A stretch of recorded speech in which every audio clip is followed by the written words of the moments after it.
Here is a SMC Windmere ceiling fan. This is a video that is on my list of things that are fairly high priority to record, but haven't gotten a chance yet. This fan is from 1996.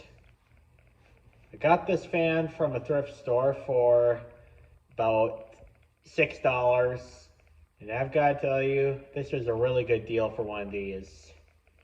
I mean, judging by the fact that most ceiling fans I've seen sold are like close to, I don't know, like $40, and they're in this size, sometimes $50 at the Habitat for Humanity Restore. I'd say that $6 for the ceiling fan was a definite go, because the glass is original, not cracked. And this fan is in kind of poor condition. There are some scratches in the blade brackets and housing, but I mean, other than that, I still wouldn't say it's worth repainting because majority of paint is still there.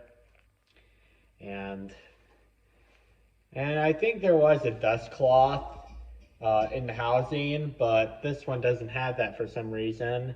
I don't know if that's a factory thing. I mean, probably someone who knows more about these fans is probably going to know. But yeah, you know what I mean. The cloth that's in the housing.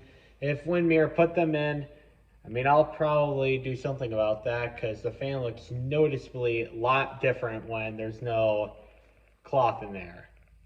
So everything here is original except for the socket. Here's the original socket. And as you can see, the wires on there are completely ruined. They're cracked, and the socket is not usable. So in the trash, typical, it didn't make it in a trash can. I'll pick that up later. But anyway, here's the light. I'm using a 75 watt incandescent light bulb. Not to worry for the people who say, oh, don't use a socket like that. Well, this is a 75 watt max socket, so it's fine. Here's low.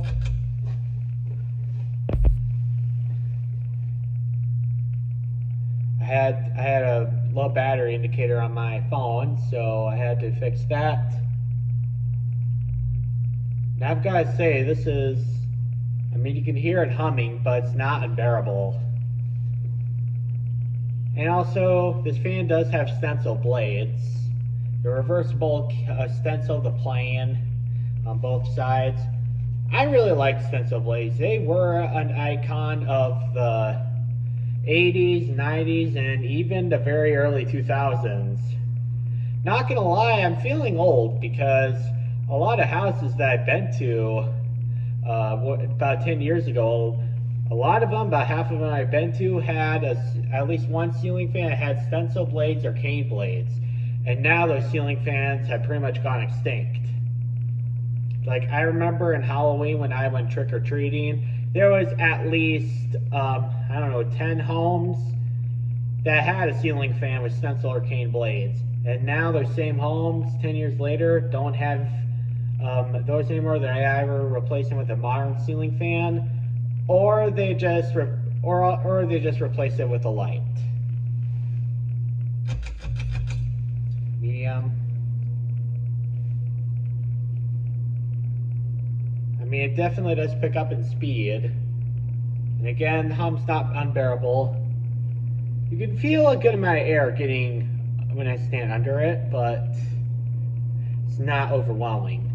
But the fan blades are, if I remember correctly, they're pretty low pitched, so, and the motor is relatively small too, so that would also be expected. And now high.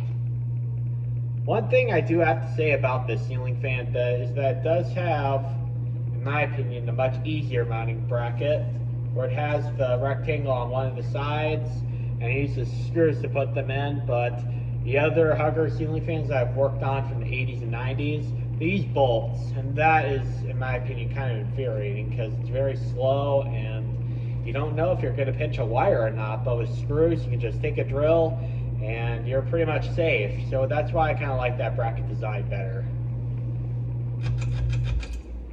And now off. Well, there you have it, my 1996 Windmere SMC Hugger ceiling fan. Thank you. Have a nice day.